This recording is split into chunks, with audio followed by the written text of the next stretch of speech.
எல்லாருக்கும் ஹாய். நீங்கள் பார்த்துட்டு இருக்கிறது எஸ்கே தமிழ் வாய்ஸ் ஓவர். சரி வாங்க, இப்போ டைம் வேஸ்ட் பண்ணாமல் அப்படியே நம்ம இந்த ட்ராமாவோட நெக்ஸ்ட் எபிசோட்குள்ளே போயிடலாம். லாஸ்ட் எபிசோட் இதில் முடிச்சிருப்போம் அப்படின்னா நம்ம ஹீரோயினும் ஹீரோவும் அப்படியே கீழே விழுந்திருக்க. இதை அப்படியே அந்த இடத்துக்கு வர ஜியாஷியா பார்க்குற வரைக்கும் பார்த்துருப்போம். இந்த எபிசோடு இதில் தான் கண்டினியூ ஆகுது. இப்போது இதை பார்த்த உடனே ஜியாஷியாவுக்கு கோவம்னா தாங்க முடியல. அடங்கொய்யாலைங்களா, இவங்க என்னடா பண்ணிட்டு இருக்காங்க அப்படின்னு சொல்லி ரொம்ப கோவப்படுறாரு. பட் நம்ம ஹீரோ அது நான் தெரியாமல் தான் விழுந்துட்டேன் அப்படின்னு சொல்லி சமாளிச்சுட்டு அங்கேருந்து போயிடுறான்.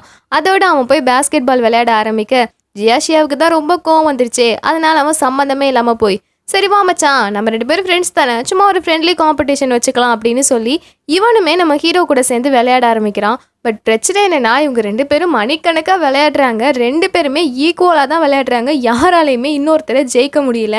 இப்படியே கேம் போயிட்டு இருக்கும் போது திடீர்னு அந்த இடத்துக்கு இவங்களோட கிளாஸ் டீச்சர் வந்து, ஸ்டூடெண்ட்ஸ், உங்கள் எல்லாருக்கும் ஒரு முக்கியமான விஷயம் சொல்லியே ஆகணும். அது என்னன்னா, இப்போ நம்ம மேனேஜ்மெண்ட்ல இருந்து எனக்கு ப்ரொமோஷன் கொடுத்துருக்காங்க.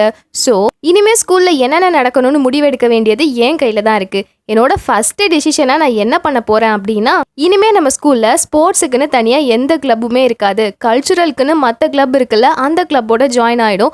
அதோட ஸ்போர்ட்ஸ்லாம் நம்ம வாழ்க்கைக்கு அவ்வளோவா முக்கியமாக என்ன, இதில் பெருசாக கரியரும் இல்லை, எதுவும் சம்பாதிக்கவும் முடியாது. ஸோ இனிமேல் ஸ்போர்ட்ஸுக்காக உங்களுக்கு ஒதுக்கி வச்சிருக்க பீரியட்ஸ் எல்லாத்துலேயுமே நீங்கள் படிக்கிறதுக்காக நான் கன்வெர்ட் பண்ண போகிறேன். இனிமேல் ஸ்போர்ட்ஸுக்குன்னு யாருமே தேவையில்லாமல் கிளாஸை விட்டு போகக்கூடாது அப்படின்னு சொல்லி ஒரு ரூல்ஸ் போட, அவ்வளோதான் இவங்களுக்குலாம் செம்ம ஷாக்கு. என்னடா இந்த ஆள் திடீர்னு இப்படி ஒரு ரூல்ஸ் போட்டாரு அப்படின்னு சொல்லி ரொம்பவே ஷாக் ஆகுறாங்க. பட் இதுக்கு நம்ம ஹீரோ பெருசாக ரியாக்ட் பண்ண மாதிரியே தெரியல. அவருக்குள்ளே ஏதோ ஒரு பிரச்சனை ஓடிட்டு இருக்கு போல. ஸோ அவர் சைலண்டாகவே இருக்காரு. பட் ஹீரோயின் இல்லை, அந்த கல்ச்சுரல் கிளப் இருக்கும்ல, அங்கே இருக்கவங்களோட சேர்ந்து பேசலான்னு போகிறாங்க. போன உடனே அவங்க, இங்கே பாருங்க, உங்கள் கிளப்போடலாம் என்னால் ஜாயின் பண்ணவே முடியாது அப்படின்னு சொல்கிறாங்க. பட் அங்கே பார்த்தா அந்த கல்ச்சுரல் கிளப்போட ஹெட்டாக அந்த ஷயோன் இருக்கால, அவன் நின்றுட்டுருக்கா. அவள் உடனே, இதில் என்ன இருக்குது, எங்களோட சேர்ந்துக்கிட்டா உங்களுக்கும் நல்லது தானே, அதெல்லாம் என்ன பிரச்சனைலாம் கிடையாது, நீங்கள் வாங்க அப்படின்னு சொல்லி கூப்பிடுறா. பட் ஹீரோயின், அதெல்லாம் முடியாது, எங்களுக்குன்னு தனி கிளப் தான் வேணும், எங்களால் உங்கள் கூடலாம் சேர்ந்து எதுவும் பண்ண முடியாது அப்படின்னு சொல்லிட்டு நேராக பிடி சாரை பார்க்குறா. ஏன்னா அவர் ஏதாவது சப்போர்ட் பண்ணுவாருன்னு பார்த்தா அவர் வாயே திறக்க மாட்டுறாரு. உடனே எல்லாரும் முறைக்கிறாங்க. அட பாவி, என்னடா பண்ணிட்டு இருக்க அப்படிங்கிற மாதிரி முறைக்க, அவர் உடனே, சரி சரி, பிடி மேம் என்ன சொல்கிறாங்களோ அதை அப்படியே நம்ம கேட்டு நடந்துப்போம் அப்படின்னு அவர் பிடி மேமை பார்க்குறாரு. அந்த மேம்க்கு என்ன பிரச்சனைன்னு தெரியல. இதில் என்ன இருக்குது, 2 கிளப் ஒன்றா சேர்ந்தா எல்லாரும் ஒத்துமையாக சந்தோஷமாக தானே இருப்பாங்க, எல்லாரும் ஒன்று சேர்ந்துக்கட்டும் அப்படின்னு சொல்ல போச்சு. ஹீரோயினுக்குலாம் செம்ம காண்டு. அது எப்படி, ஸ்போர்ட்ஸ் கிளப்பில் இருக்கவங்க எங்கேயாவது போய் ப்ராக்டிஸ் பண்ணணும்னு நினைப்பாங்க, கல்ச்சுரல்ஸில் இருக்கவங்க வேறு எதுலையாவது கான்சென்ட்ரேட் பண்ணுவாங்க, நாங்கள் எப்படி ஒன்றாவே இருக்க முடியும் அப்படின்னு அவங்க கோவப்பட்டு ஹீரோவை பார்க்கலான்னு வந்தா ஹீரோவை காணோம். பட் ஜியாஷியா மட்டும் நிற்கிறான். ஹீரோயின் ஜியாஷியா கிட்ட நடந்த எல்லா விஷயத்தையும் சொல்லி, இப்போ என்ன பண்ணுறதுனே தெரியல, ஸ்கூலோட நிலமை அப்படியே தலைகீழாக மாறிட்டு இருக்கு அப்படின்னு ரொம்ப டென்ஷன் ஆகுறா. பட் அவன் உடனே, விடு விடு, டென்ஷன் ஆகுற அளவுக்கு இங்கே எதுவும் நடக்கலை, நீ கவலையப்படாத, என்கிட்ட ஒரு பிளான் இருக்குது, நீ போய் ஜிங்லி அங்கே மட்டும் கூட்டிகிட்டு வந்துரு அப்படின்னு சொல்கிறான். சரின்னு ஹீரோயினும் என்ன பண்ணுறாங்க, ஜிங்லி அங்கே கூப்பிடலான்னு கிளாஸ் ரூமுக்கு வந்தா ஹீரோயினை பார்த்த உடனே டக்குன்னு அவன் படுத்துட்டு தூங்குற மாதிரி ஆக்டிங் பண்ணிட்டு இருக்கான். ஹீரோயினும் பேசலான்னு கிட்ட போகிறாங்க. ஆனால் அந்த ஷயோன் பேச விட மாட்டா. நீ என்ன நினச்சிட்டு இருக்க, அவன் தான் தூங்குறான்ல, தேவையில்லாமல் எதுக்கு கிளாஸ்க்குள்ளே வர அப்படின்னு கேட்க, ஏன் உன்கிட்ட சொல்லிட்டு தான் நான் கிளாஸ்க்குள்ளே வரணுமா, என்கிட்ட என்னோட ஃப்ரெண்ட் கிட்ட பேச நான் உள்ளே போகிறேன், உனக்கு என்ன பிரச்சனை அப்படின்னு ஹீரோயின் கேட்குறாங்க. ஐயோடா, ஓஹோ, அவன் உன்னோட ஃப்ரெண்டா, பட் உனக்கு முன்னாடி அவன் கூட நான் தான் ஃப்ரெண்டாக இருந்தேன், அது ஞாபகம் இருக்குல்ல. அதோட என்ஜி, எனக்கு ஒரு விஷயம் புரியவே இல்லை, நம்ம 2 பேரும் ஃப்ரெண்ட்ஸாக தானே இருந்தோம், இப்போ ஏன் ஏதோ எதிரியை பார்க்குற மாதிரி என்னை பார்க்குற அப்படின்னு சொல்ல, உன்கிட்ட நான் எதுக்கு பேசணும், நீ தான் உனக்கு ஒரு வேலைன்னு வந்த உடனே எங்களை அம்போன்னு விட்டுட்டு போயிட்டல, அப்புறம் என்ன இப்போ திடீர்னு ஃப்ரெண்டுன்னு வந்து பேசுகிற அப்படின்னு ஹீரோயின் கோச்சிட்டு அங்கேருந்து கிளம்பிடுறாங்க. தென் ஸ்கூல் முடியுது. ஸ்கூல் முடிஞ்சதுக்கப்புறம் ஹீரோ கிட்ட பேசலான்னு ஹீரோயின் ட்ரை பண்ணுறாங்க. அவன் பேசவே மாட்டான், அப்படியே கம்ப்ளீட்டாக அவாய்ட் பண்ணிட்டு இருக்கான். இவளுக்கு ஒன்றுமே புரியல, என்னதான் பிரச்சனை, இவன் ஏன் நம்மக்கிட்ட பேசவே மாட்டான் அப்படின்னு. இவள் வீட்டுக்கு வரும்போது மறுபடியுமே ஷாயோன் வந்து, என்னாச்சு என்ஜி, ஏன் என்கிட்ட பேச மாட்டேற, நான் இப்போயுமே ஒன்று என்னோட ஃப்ரெண்டாக தான் பார்க்குறேன், ஆனால் எனக்கு கோவம் எல்லாமே அந்த ஷியா மேலே தான், ஏன்னா அவள் தானே என்னோட பொருளை பறிக்கணும்னு நினைக்கிறா அப்படின்னு சொல்லி பேசுகிறா. இவளுக்கு என்ன பிரச்சனைனா, இவங்க ஏற்கனவே எல்லாரும் ஒன்றா தான் இருந்திருப்பாங்க. ஷயோனுக்கு ஜிங்லியாங் மேலே லவ், பட் ஜிங்லியாங்க்கு ஷியாவை தான் பிடிச்சிருக்குன்னு இவளே தப்பாக நினச்சிட்டு இருக்கா. ஸோ அதை பற்றி பேசிகிட்டு இருக்க ஹீரோயின் அதெல்லாம் கேட்க மாட்டாங்க. இங்கே பாரு, நீ ஒன்றும் எனக்கு ஃப்ரெண்டு கிடையாது, அதோட ஷியா மட்டும்தான் என்னோட பெஸ்ட் ஃப்ரெண்டு, நீ எங்கள்கிட்ட சொல்லாமல் போயிட்ட, அதுக்கப்புறமா நாங்கள் 2 பேரும் எவ்வளோ கஷ்டப்பட்டோம், முக்கியமாக ஷியா எவ்வளோ கஷ்டப்பட்டான்னு எனக்கு மட்டும்தான் தெரியும், தேவையில்லாமல் இப்போ நல்ல மாதிரி வந்து பேசாத அப்படின்னு ஹீரோயின் கோச்சிட்டு கிளம்பிடுறாங்க. அதோட நெக்ஸ்ட் டே ஆகுது. எல்லா ஸ்டூடெண்ட்ஸுமே போய் சார் கிட்ட சண்டை போட்டுறாங்க. சார் ஏன் சார் இப்படி பண்றீங்க, நாங்க எல்லாரும் போய் ஸ்போர்ட்ஸுக்கு ஏதாவது ப்ராக்டிஸ் பண்ணணும்னு நினைக்கிறோம், எங்களை விடுங்க சார் அப்படின்னு கேட்க, அதெல்லாம் முடியாது, என்ட்ரன்ஸ் எக்ஸாம் கிட்ட வந்துருச்சு, நீங்க எல்லாருமே போய் படிங்க, அது மட்டும் இல்லாம கல்ச்சுரல்ல இருக்க ஸ்டூடெண்ட்ஸோட நீங்களும் ஒன்னா சேர்ந்து கோஆப்ரேட் பண்ணுங்க அப்படின்னு சொல்றாரு. ஹீரோயினுக்கு செம்ம கோவம் வருது. இல்லை சார் நீங்கள் என்ன சொன்னாலும் நாங்கள் போகவே மாட்டோம் அப்படின்னு சொல்ல, அவர் உடனே உங்கள் எல்லாருக்கும் அப்படி என்னதான் பிரச்சனை, உங்கள் கூட தானே ஜிங்லியாங்கும் இருந்தான், பட் இப்போ பாருங்க அவன் உங்கள் கூடவே இல்லை, அவன் எவ்வளோ நல்ல பையனாக இருக்கான்னு பாருங்க அப்படின்னு சொல்ல, ஹீரோயினுக்கு ஒன்றும் புரியல. என்ன ஆச்சு இந்த ஜிங்லியாங்க்கு, அவன் ஏன் இப்போ என்கிட்ட பேசுறதே இல்லை, அவனுக்கு என்னதான் பிரச்சனை அப்படின்னு ஹீரோயின் யோசிச்சுட்டே வரும்போது அங்கேருந்து ஜியாஷியா ஓடி வந்து என்கிட்ட ஒரு பிளான் இருக்குது அப்படின்னு சொல்கிறான்.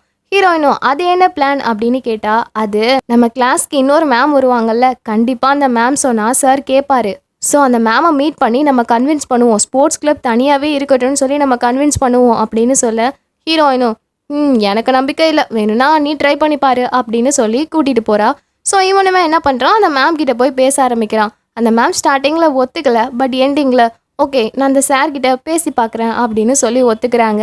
இதை நம்ம ஹீரோயின் கிட்ட சொல்ல, ஓகே தான், பட் இருந்தாலும் எனக்கு இந்த மேம் மேலேனா நம்பிக்கையே இல்லை, ஒருவேளை அவங்க மட்டும் நமக்கு ஹெல்ப் பண்ணல அப்படின்னா நான் என்னோட பிளானை தான் எக்ஸிக்யூட் பண்ணுவேன் அப்படின்னு சொல்லிடுறா. தென் ஈவினிங் ஆகுது, இவங்களுக்கு கிளாஸ் நடந்துகிட்டே இருக்குது, எண்டிங்கில் பிடி பீரியட் இருக்குது, அந்த ஹவர்லேயே இவங்க எல்லாரும் போய் விளையாடுவாங்க, பட் அந்த ஹவர்லேயும் லெசன் எடுக்கணும்னு சார் சொல்லியிருக்காரு. பட் இப்போ இந்த மேம் என்ன பண்ணுறாங்கன்னு பார்ப்போம் அப்படின்னு வெயிட் பண்ணிகிட்டே இருக்கும் போது பிடி பீரியட் ஆரம்பிச்சதுக்கு அப்புறம் கூட அவங்க கொஞ்சம் நேரம் லெசன் எடுக்கிறாங்க. உடனே ஹீரோயின் நான் சொன்னல இவங்க எல்லாரையும் நம்பக்கூடாதுன்னு, இப்போ பாத்தியா அப்படின்னு சொல்லிட்டு ஹீரோயின் உடனே மெசேஜ் பண்ணுறாங்க நம்ம ஹீரோக்கு, நான் சொன்ன மாதிரி பண்ணு அப்படின்னு. என்னென்னு பார்த்தா ஹீரோயின் ஏற்கனவே இந்த மாதிரி பிடி பீரியட்லேயே இவங்க ஏதாவது கிளாஸ் எடுத்தாங்கன்னா கரண்ட்டே கட் பண்ணி விட்டுடணும்னு ஒரு பிளான் போட்டிருப்பாங்க. ஸோ அதுக்கேற்ற மாதிரியே இப்போ ஷியாவும் நம்ம ஹீரோவும் ஒன்றா சேர்ந்து கரண்ட்டை கட் பண்ணி விட்டுடுறாங்க. உடனே கிளாஸில் இருக்க ஸ்டூடெண்ட்ஸ்லாம் ஹூ அப்படின்னு கத்த ஆரம்பிக்க, இன்னொரு பக்கம் பார்த்தா அந்த ஷோயன் வந்து நின்றுட்டு இருக்கா. அவள் உடனே ரெண்டு பேரையும் திட்டுறா, என்ன நீங்கள் ரெண்டு பேரும் இந்த அளவுக்கு மாறிட்டீங்க, உங்கள் ஸ்போர்ட்ஸ் கிளப் தனியாக இருக்கணுன்றதுக்காக இந்த அளவுக்கு ரிஸ்க் எடுப்பீங்களா அப்படின்னு கேட்க, இவங்க ரெண்டு பேரும் பேசாமல் போகிறாங்க. உடனே இவ திட்டுறா, என்ன ஜிங்லியாங் வர வர ஷியா கூட ஒன்னா சேர்ந்து சுத்திட்டு இருக்க போல, அவ சரியான கொலகாரி தெரியுமா, அது மட்டும் இல்ல அவங்க அம்மா அப்பா கூட கொலகாரவங்க தான் அப்படின்னு சம்மந்தமே இல்லாம சொல்ல, போச்சு ஷியாவுக்கு வந்து பல்லாருன்னு கண்ணத்திலே ஒரு அரைஞ்சிடுறா. ஹீரோவே இதை பார்த்தா அப்படியே ஷாக் ஆகிடுறான். பட் ஷியா அதுக்கப்புறம் எதுவும் பேசாம சைலண்டா கிளம்பி ஹாஸ்டலுக்கு வரா. பட் அங்க வந்து எல்லாரும் குசு குசுன்னு பேசிட்டு இருக்காங்க. ஹீரோயின் கிட்ட போய் என்ன பிரச்சனை அப்படின்னு கேட்டா, அதுவா ஷியா அந்த ஷவ்யனை அரைஞ்சிட்டால, அதனால பழி வாங்கணுன்றதுக்காக அவள் பக்கத்து ஸ்கூல் பொண்ணுங்க எல்லாரையுமே இந்த இடத்துக்கு கூட்டிகிட்டு வராலாம், நீ ஷியாவை கொஞ்சம் பத்திரமா பார்த்துக்கோ அப்படின்னு என்சி கிட்ட சொல்கிறாங்க. பட் இதை கேட்டு ஷியா பெருசாக கண்டுக்கவே இல்லை. அவள் பாட்டுக்கு நெக்ஸ்ட் டே கிளம்பி கிளாஸ்க்கு போகிறா. பட் போன உடனே ஷவ்யன் சண்டை போடுறா, நேற்று என் கண்ணத்திலே அரைஞ்சல, ரொம்ப நல்ல மாதிரி நடந்துக்கிற பாரு, சாயந்தரம் என்ன நடக்குதுன்னு பாரு அப்படின்னு அப்படியே வில்லி லெவலுக்கு பேசிகிட்டு இருக்கா. பட் ஷியா கண்டுக்கவே இல்லை. ஆனால் இதெல்லாம் பார்த்துட்டு ஹீரோ இருக்கான்ல, அவன் வேகமாக ஷவ்யனை வெளியே எடுத்துகிட்டு வந்து, உனக்கு என்ன பைத்தியம் முத்தி போயிடுச்சா என்ன, ஸ்கூல் பொண்ணு மாதிரி நடந்துக்காம ஏதோ ரவுடி மாதிரி நடந்துட்டு இருக்க, பக்கத்து ஸ்கூல் பொண்ணுங்களெல்லாம் கூட்டிகிட்டு வர போறியா, நீ என்ன லூஸா அப்படின்னு சொல்லி திட்டுறான். அவன் உடனே, ஓ பாருடா, இப்போ நீ ஷியாவுக்காக என்கிட்ட வந்து சப்போர்ட் பண்ணவே ஆரம்பிச்சிட்டியா, அந்தளவுக்கு உங்களுக்குள்ளே எல்லாமே டெவலப் ஆகிடுச்சா அப்படின்னு சொல்ல, யோ லூஸு மாதிரி பேசாத, எங்களுக்குள்ளே எதுவும் இல்லை, ஆனால் நீயே இப்படி பண்ணிகிட்டு இருக்க, நீ வர வர நடந்துக்கிறதுலாம் சுத்தமாக சரியில்லை அப்படின்னு சொல்ல, நீ இப்போ என்னென்னு அவளுக்காக சப்போர்ட் பண்ணாலும் நான் கண்டிப்பாக அவளை பழி வாங்க தான் போகிறேன் அப்படின்னு அவள் திமிரா அங்கேருந்து பேசிட்டு போயிடுறா. பட் இதையும் ஹீரோயின் கேட்டுடுறாங்க. உடனே அவங்க, என்னடா இது பிரச்சனை கைமீறி போகிற மாதிரி இருக்குது, பேசாமல் நம்ம இந்த விஷயத்த ஷவ்யனோட அப்பா அம்மா கிட்ட போய் சொல்லிடுவோமா அப்படின்னு கேட்குறா. பட் என்னன்னு தெரியல ஹீரோ, இல்லை அதெல்லாம் சொல்ல வேணாம், நாமளே பார்த்துக்கலாம் அப்படின்னு சொல்லி சமாளிக்கிறான். தென் ஈவினிங் ஆகுது. ஈவினிங் ஹீரோயின் ஷியாவுக்கு எதுவும் ஆகிடக்கூடாதுன்றதுக்காக கூடவே வந்துட்டு இருக்காங்க பஸ் ஸ்டாண்ட் வரைக்கும். பட் அப்போ கூட அந்த ஷவ்யன் அந்த ஆளுங்களெல்லாம் கூப்பிட்டுட்டு அந்த இடத்துக்கு வந்துடுறா. வந்து, என்னம்மா எங்கள்கிட்ட இருந்து அப்படியே எஸ்கேப் ஆகிடலான்னு பார்த்தியா, ஏதோ நல்ல மாதிரி நேற்று என் கண்ணத்திலே அரைஞ்சல, அது மட்டும் இல்லாமல் நமக்கு ஏற்கனவே தீர்க்க வேண்டிய கணக்கு வேற இருக்குது, எல்லாத்தையும் இப்போ கிளியர் பண்ணிப்போம் அப்படின்னு சண்டைக்கு வரா. பட் ஹீரோயின் உடனே, தள்ளிப்போ உனக்கு என்ன பைத்தியமா அப்படின்னு அந்த பொண்ணுக்கிட்ட சண்டை போட போறா. பட் அங்க இருக்க பொண்ணுங்க எல்லாருமே ஷியாவை டார்கெட்டா வச்சு அடிக்க வராங்க. நம்ம ஹீரோயினும் எவ்வளோ தள்ளி விட்டு பாக்குறாங்க, முடியல. உடனே என்ன செய்யறதுன்னு தெரியல, வேகமா ஓடி வரா. அப்படி ஓடி வரும்போது அந்த இடத்துல ஹீரோ நிற்கிறான். உடனே இவ போய் நடந்ததெல்லாம் சொல்லி, ப்ளீஸ் ப்ளீஸ் எப்படியாவது ஷியாவை காப்பாத்து அப்படின்னு சொல்ல, அவன் உடனே சரி சரி கவலைப்படாத, நான் ஷியாவை கூப்பிட்டுட்டு போறேன் அப்படின்னு அங்கிருந்து வேகமா ஓடி போக, நம்ம ஹீரோயின் அவங்க அப்பாவுக்கே கால் பண்ணிடுறாங்க. ஏன்னா இப்போ வேற வழி தெரியல. அவங்க அப்பாவும் நடக்கிற விஷயத்தெல்லாம் கேட்டு ஷாக் ஆகிடுறாங்க. இன்னொரு பக்கம் இங்கே இருக்க பொண்ணுங்க எல்லாருமே ஷியாவை அடிக்கணும்னு சொல்லி வந்துட்டே இருக்க ஜியா ஷியாவும் நம்ம ஹீரோவும் நடுவில் போய் என்ன சின்ன குழந்தை மாதிரி சண்டை போட்டுட்டு இருக்கீங்க, எல்லாரும் போங்க இங்கேருந்து அப்படின்னு தடுக்க ட்ரை பண்ணுறான். பட் ஷாயன் திட்டுறா, உனக்கு என்ன ஆச்சு, உனக்கு ஏதாவது பைத்தியம் பிடிச்சிருச்சா என்ன, எங்களுக்குள்ள தானே பிரச்சனை, நீ எதுக்கு நடுவில் வந்து நின்றுட்டு இருக்க, தள்ளி போ அப்படின்னு சொல்கிறா. அப்போ இவன், நான் எதுக்கு தள்ளி போகணும், நீ ரவுடி மாதிரி வேலை பார்த்துட்டு இருப்ப, அதெல்லாம் பார்த்துட்டு நான் சும்மா இருக்கணுமா, ஒழுங்கா இங்கேருந்து போயிடு அப்படின்னு நடுவில் வரான். ஓ அப்படின்னா நீ என்ன அடிச்சிருவ போல இருக்கே, வா வந்து அடி அப்படின்னு சொல்ல, ஒழுங்கா போயிடு விட்டா அடிச்சிருவேன் அப்படின்னு இவன் செம்ம கோவத்தில் இருக்கான். ஹீரோயின் உடனே, ஷாயன் நீ ஒத்துக்கோ, உனக்கு ஷியாவை பார்த்து பொறாம, அதனால நீ இப்படிலாம் பண்ணிட்டு இருக்க, நீ ஒத்துக்கோ, எதுக்கு இப்படிலாம் பண்ணிட்டு இருக்க அப்படின்னு சொல்ல, ஆமாண்டி எனக்கு பொறாம தான், என்னோட பொருளை இவ என்கிட்ட இருந்து பறிச்சிட்டா, அதனால எனக்கு பொறாம தான், தயவு செஞ்சு தள்ளி போங்க அப்படின்னு ஷியாவை அடிக்கணும்னு கிட்ட வரும்போது திடீர்னு அங்கிருந்து நிறைய கார்ஸ் வருது. பார்த்தா நம்ம ஹீரோயினோட அப்பா தான் இல்லை, அவர் ஊரில் இருக்க ஆளுங்க எல்லாரையும் கூட்டிகிட்டு வந்திருக்காரு. இதை பார்த்த உடனே அங்கே இருக்க பொண்ணுங்க எல்லாரும் குடு குடுன்னு ஓடி போய்ட்றாங்க. பட் ஷாயன் மட்டும் ஒரு மாதிரி நிற்கிறா. உடனே ஹீரோ தான் கிளம்பு கிளம்பு அப்படின்னு சொல்லி தள்ளி விட்டுடுறான். ஸோ எல்லாரையும் கூப்பிட்டுட்டு ஹீரோயினும் வீட்டுக்கு வந்துடுறாங்க. கட் பண்ணால் நெக்ஸ்ட் டே இங்கே நடந்த பிரச்சனை ஸ்கூலில் எல்லாருக்குமே தெரிஞ்சிருக்கு. ஸோ அதனால அந்த சார் என்ன பண்ணுறாரு, ஷாயனை ஸ்டேஜில் ஏற்றி எல்லார்கிட்டையும் மன்னிப்பு கேளு அப்படின்னு சொல்கிறாரு. இவ உடனே மைக்கிட்ட வந்து, நான் பெரிய தப்பு பண்ணிட்டேன் அப்படின்னு சொல்லிட்டு, நான் பண்ண தப்புலாம் என்னன்னு தெரியுமா, நான் என் ஃப்ரெண்ட்ஸ் எல்லாரையுமே நம்பினது, அதோட எனக்கு ஏதோ பிரச்சனைன்றதுனால அவங்கள விட்டுட்டு போனது, அப்புறம் ஷிங்லி அங்கே லவ் பண்ணது அப்படின்னு ஸ்கூல் ஸ்டேஜ்லேயே சொல்கிறா. அவ்வளோதான், ஸ்கூலில் இருக்கவங்களாம் ஊன்னு கத்த ஆரம்பிக்க இந்த சாருக்கும் கோவம் வந்து, உனக்கு திமிரு தான், ஒழுங்கா ஆஃபீஸ் ரூமுக்கு வந்து அப்பாலஜி லெட்டர் எழுதி கொடுத்துட்டு போ அப்படின்னு சொல்ல இவ கோவமா அங்கேருந்து கிளம்புறா. இன்னொரு பக்கம் நம்ம ஹீரோயினோட கசின் இருக்கான் இல்லையா, அவன் ஏதோ கேம் சென்டரில் கேம் விளையாடிட்டு இருக்கான். அவன் ஏதோ ரொம்ப நாளாக ஒரு பொண்ணு கூட ஃப்ரெண்ட்ஷிப்பில் இருக்கான் போல இருக்கு அந்த கேமில். பட் இவன் ஒரு பொண்ணுன்னு சொல்லி அங்கே பேசிகிட்டு இருக்கான். பட் இந்த டைமில் அந்த இடத்துக்கு பிடி சார் போய், ராசா ஸ்கூல் டைமில் என்ன ராசா கேம் விளையாடிட்டு இருக்க, கிளம்பு கிளம்பு அப்படின்னு அடித்து துரத்தி விட்டுறாரு. பட் அந்த டைமில் அங்கே லியோ இருந்து இது எல்லாத்தையும் ஷாக்காக பார்த்துட்டு இருக்கா. பட் இங்கே இந்த கசின் இருக்கான்ல, அவனை அப்பாலஜி லெட்டர் எழுதி கொடுக்க சொல்லிட்டாங்க. ஸோ அவன் ஆஃபீஸ் ரூமுக்கு வந்தால் நம்ம ஆளுங்க எல்லாரும் அங்கே உட்காந்து லெட்டர் எழுதிட்டு இருக்காங்க.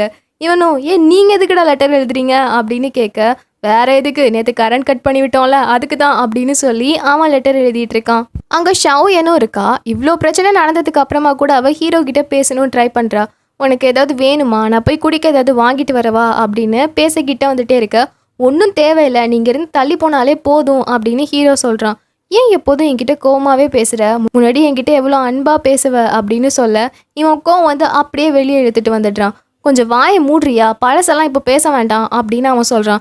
ஏன் பேசுனா என்ன, நான் அப்படி தான் பேசுவேன், ஸ்டார்டிங்கில் நம்ம எவ்வளோ க்ளோஸ் ஃப்ரெண்ட்ஸாக இருந்தோம், ஆனால் நீ இப்படி நடந்துக்கிற அப்படின்னு சொல்ல, ஆமாம் ஃப்ரெண்ட்ஸாக இருந்தோம் தான், ஆனால் அப்படியே ஃப்ரெண்ட்ஷிப்பை மெயின்டைன் பண்ணுற அளவுக்கா இப்போ நீ நடந்துக்கிறதுலையே எனக்கு ஒன்று கொஞ்சம் கூட பிடிக்காம போயிடுச்சு அப்படின்னு சொல்ல, இப்போ மட்டும் பிடிக்காம போணுச்சா இல்லை அப்போவே பிடிக்காம போயிடுச்சா அப்படின்னு ஒரு ஃப்ளாஷ்பேக் காட்டுறாங்க.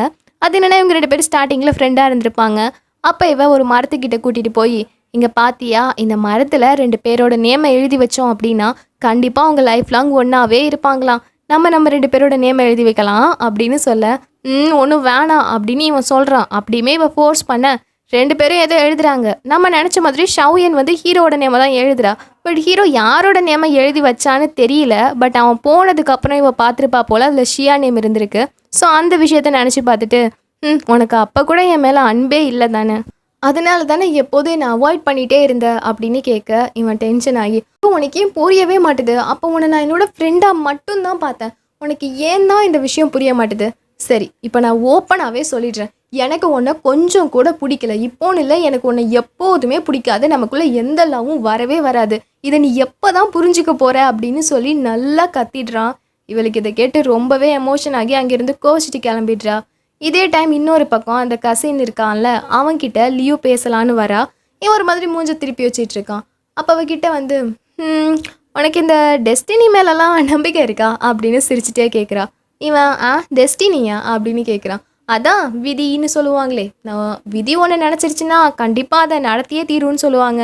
அப்படி தான் வாழ்க்கையில் 2 நபர்கள் மீட் பண்ணி அவங்க லவ் பண்ண ஸ்டார்ட் பண்ணுவாங்க, இந்த மாதிரிலாம் சொல்லுவாங்களே, இதில் உனக்கு நம்பிக்கை இருக்கா அப்படின்னு கேட்க, இப்போ ஏன் சம்மந்தமே இல்லாமல் இதெல்லாம் நீ ஏன் கிட்ட கேட்குற அப்படின்னு இவன் கேட்குறான். பட் இவன் சிரிச்சுட்டு அங்கேருந்து போகிறா. என்னன்னு பார்த்தா இந்த கசின் கூட லியூ தான் ரொம்ப நாளாக அந்த கேமில் ஃப்ரெண்டாக இருந்திருப்பாங்க.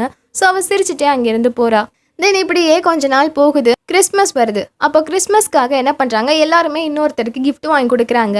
ஜியாஷியாவோட பிளேஸில் பார்த்தோம் அவ்வளோ gift இருக்குது. பட் நம்ம ஹீரோயின் பிளேஸில் ஒரு gift கூட இல்லை. உடனே அவன் இவனுக்கு மட்டும் எவ்வளோ gift வந்திருக்கு பாரு அப்படின்னு அதில் ஒரு கிஃப்டில் ஆப்பிள் இருக்கும். அதை எடுத்து கோவமாக சாப்பிட்டுட்டு இருக்க. அப்போ அவன்கிட்ட வந்து உனக்கு ஆப்பிள்னா அவ்வளோ பிடிக்குமா அப்படின்னு கேட்க ஹீரோயின் முகத்தை திருப்பி வச்சிட்டு இருக்காங்க.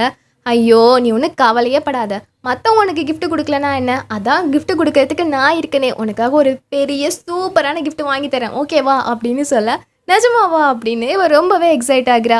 அதோட ஹீரோயின் கிளம்பி வீட்டுக்கு வராங்க. அப்படி வீட்டுக்கு வரும்போது பார்த்தா ஷியாவோட கையிலையும் அவ்வளோ gift இருக்குது. இவளுக்கு ரொம்பவே பொறாமையாக இருக்குது. பட் அப்போ ஜியா இங்கே ஓடி வா என்ஜி அப்படின்னு சொல்ல, இவனா நமக்கு gift வாங்கிட்டு வந்துட்டானா அப்படின்னு ஹீரோயின் ஆசையாக ஓடி வந்து என்னாச்சு கிஃப்டா அப்படின்னு கேட்க, ஆமாம் உனக்காக ஒரு பெரிய கிஃப்ட் டன்டடாய் அப்படின்னு கார்டிக்கே ஓப்பன் பண்ணுறான். அது ஃபுல்லாக அவ்வளோ ஆப்பிள்ஸ். நம்ம ஹீரோயின் நல்லா ஆசையாக ஆப்பிள் சாப்பிட்றத பார்த்துட்டு இவன் அவ்வளோ ஆப்பிள் வாங்கிட்டு வந்து வச்சுருக்கான். ஹீரோயினுக்கு அதை பார்த்தோன்னே புஷ்ஷுன்னு ஆயிடுது. இது என்ன இவ்வளோ ஆப்பிள் அப்படின்னு கேட்க, உனக்காக நான் இட்டாலியிலேருந்து வர வச்சு வாங்கியிருக்கேன்ப்பா, ஏன் உனக்கு இது பிடிக்கலையா அப்படின்னு கேட்க, எனக்கா இல்லையே எனக்கு பிடிச்சிருக்கே அப்படின்னு சொல்லி சிரிக்கிறா. பட் ஹீரோயினுக்கு ஒரு மாதிரி பல்ப் ஆயிடுது. வீட்டுக்கு போய் இந்த விஷயத்த சொல்ல ஒரு பக்கம் ஷியா சிரிக்கிறா, இன்னொரு பக்கம் நம்ம ஹீரோ விழுந்து விழுந்து சிரிக்கிறான். அட பாவி நீ இந்த மாதிரி ஒரு மொக்கையா இருப்ப நான் நினைக்கவே இல்லடா அப்படின்னு சிரிக்கிறான். இங்க ஹீரோயின் ஐயோ இவன் என்ன இப்படி பண்ணிட்டான், அவனுக்கு ஒரு விஷயம் புரியுதா இல்லையா, நான் ஆசைப்பட்டது ஆப்பிள் கிடையாது, ஒருத்தவங்கள்ட்ட இருந்து அழகான gift கிடைக்கணும்னு தான் நினச்சேன், இவன் இப்படி பண்ணி வச்சிருக்கானே அப்படின்னு ஹீரோயின் சொல்ல, இன்னொரு பக்கம் ஹீரோவும் பொண்ணுங்க பொதுவாக பெரிய gift வேணும்னு எதிர்பார்க்க மாட்டாங்கடா, அதை ரெப்ரசென்ட் பண்ணுற முறையை தான் எதிர்பார்ப்பாங்க, இதில் ஒரு ஆப்பிளை அழகாக கவர் பண்ணி கொடுத்துருந்தாலே அவள் ரொம்ப சந்தோஷப்பட்டிருப்பா, நீ எதுக்குடா இப்படிலாம் பண்ணுற அப்படின்னு திட்டி விடுறான். ஜியாஷியாவுக்கே ஒரு மாதிரி ஆகிடுது. தென் நெக்ஸ்ட் டே ஆகுது. நெக்ஸ்ட் டே ஹீரோயின் கிளம்பி கிளாஸ்க்கு வந்தால் அங்கே ஒரே ஒரு ஆப்பிளை அழகாக பேக் பண்ணி யாரோ வச்சுருக்காங்க ஹீரோயின் டேபிளில். ஹீரோயினுக்கு செம்ம ஜாலி. ஜியாஷியா தான் வச்சுருக்கான் போல். அப்போ ஜியாஷியாவே கிட்ட வந்து இது என்னது, யார் கொடுத்த கிஃப்ட்டு அப்படின்னு கேட்குறான். ஹீரோயினும் அப்போ இது நீ கொடுக்கலையா அப்படின்னு யோசிச்சுட்டு, சிச்சி இது என்ன கிஃப்ட், இது கொஞ்சம் கூட நல்லாவே இல்லையே அப்படின்னு பேசுகிறாங்க. பட் நைஸாக கிஃப்ட் எடுத்து பேக்குக்குள்ளே வச்சுட்றாங்க. அது நம்ம ஹீரோ ரெடி பண்ண ஆப்பிள் தான். இதே டைமில் இன்னொரு பக்கம் அந்த ஷியா இருக்கால, அவள் ஷயன் கூட பேசிகிட்டு இருக்கா. அப்போ ஷயன் சொல்கிறா, சரி என்ன பண்ணுறது, ஆல் தி பெஸ்ட் அப்படின்னு சொல்கிறேன். என்ன விஷயம் அப்படின்னு ஷியா கேட்க, அதுவா நான் மறுபடியும் எங்கேருந்து வந்தனோ அந்த இடத்துக்கே போக போகிறேன், ஏன்னா அந்த ஷிங்லியாங்க்கு உன்னை தானே ரொம்பவே பிடிச்சிருக்கு, அன்னைக்கு அந்த ரிப்பனில் கூட உன்னோட பேரை தான் எழுதி வச்சுருந்தான், ஸோ ஆல் தி பெஸ்ட் அப்படின்னு சொல்ல, நீ என்ன பேசிகிட்டு இருக்க, அந்த மாதிரிலாம் எதுவும் இல்லை, அதோட இங்கே பாரு நீ தேவையில்லாமல் என் மேலே பழி போடாத, நீ இருந்த வரைக்கும் நான் ஷிங்லியாங் பக்கம் போனதே கிடையாது, நீ போனதுக்கு அப்புறம் தான் எனக்கே அவன் மேலே ஃபீலிங்ஸ் வர ஆரம்பிச்சிது, ஸோ தேவையில்லாமல் என் மேலே பழி போடாத ஓகேவா அப்படின்னு சொல்ல, நான் எந்த பழியும் போடல நான் வர்றேன் அப்படின்னு என்ன நினச்சான்னு தெரியல, இவ சோகமாக அங்கேருந்து கிளம்புறா. இன்னொரு பக்கம் ஹீரோயின் அப்படியே ஜாலியாக வராங்க, எனக்கு ஒரு கிஃப்ட் கிடச்சிருச்சே அப்படின்னு வர, ஹீரோ சிரிச்சுட்டே ஓஹோ உனக்கெல்லாம் கிஃப்டா அப்படின்னு கேட்குறான். அப்பாவா ஏன் எனக்கு கிஃப்ட் கொடுக்கக்கூடாதா, பாரு எனக்கு எவ்வளோ அழகான கிஃப்ட் கொடுத்துருக்காங்க, நான் கூட எவ்வளோ வர்த்து பாரு அப்படின்னு பேசிகிட்டே வர, இதை பார்க்கும்போது ஷியாஷியாவுக்கு ஒரு மாதிரியாக இருக்குது. ஏன்னா இந்த மாதிரி ஹீரோயின் ஒரு டைம் கூட இவங்கிட்ட பேசினதே இல்லை. ஸோ ஒரு மாதிரி சேடாக ஆகிடுறான். அவன் யோசிக்கிறான், ஒரு வேளை நம்மளை விட ஜிங்லியாங் அதிக டைம் இவன் கூட இருக்கிறதால தான் இவன் இப்படி இருக்கானோ அப்படின்னு நினச்சிட்டு அடுத்ததுலேருந்து என்ன பண்ணுறான், ஹீரோயின் எங்கே போனாலுமே அந்த இடத்துல வந்து நிற்கிறான். ஹீரோயினும் என்னடா இது, லைப்ரரி போனாலும் அங்கே வந்து நிற்கிறான், ஐயோ டாய்லெட்டுக்கு போனால் கூட அங்கே வந்து நிற்கிறானே, இவனுக்கு என்ன தான் பிரச்சனை அப்படின்னு அவன்கிட்டயே கேட்குறாங்க. அவனும் அது நான் வந்து கோயின்சிடெண்ட்டாக அந்த இடத்துக்கு வரல, உன்னை ஃபாலோ பண்ணி உன் கூடவே எப்போதும் ஒரு சப்போர்ட்டாக இருக்கணுன்றதுக்காக தான் வரேன் அப்படின்னு சொல்ல, இவளுக்கே வெக்கம் வந்துடுது.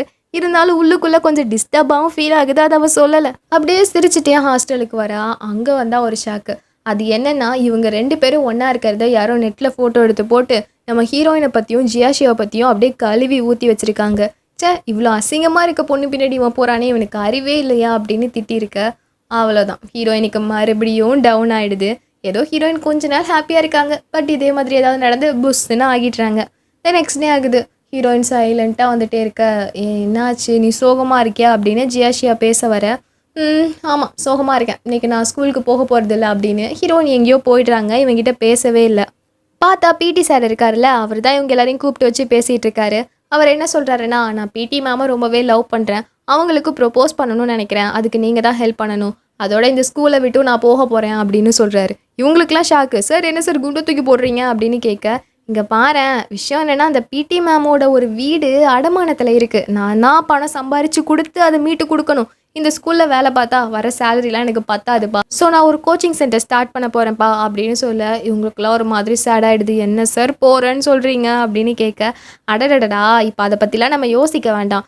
நான் என்னோட ஆளுக்கு ப்ரொப்போஸ் பண்ணணும், அதுக்கு நீங்கள் தான் ஐடியா கொடுக்கணும் அப்படின்னு கேட்க, ஹீரோயின் என்ன பண்ணுறாங்க, குடு குடுன்னு ஜியாஷியா கிட்ட ஓடி வந்து நடந்ததெல்லாம் சொல்லி இப்போ அந்த மேம்க்கு எப்படி ப்ரொப்போஸ் பண்ணால் பிடிக்கும்னு நம்ம தான் கண்டுபிடிக்கணும் அப்படின்னு அப்படியே அவனை அந்த மேம் கிட்ட கூட்டிகிட்டு வந்துடுறா.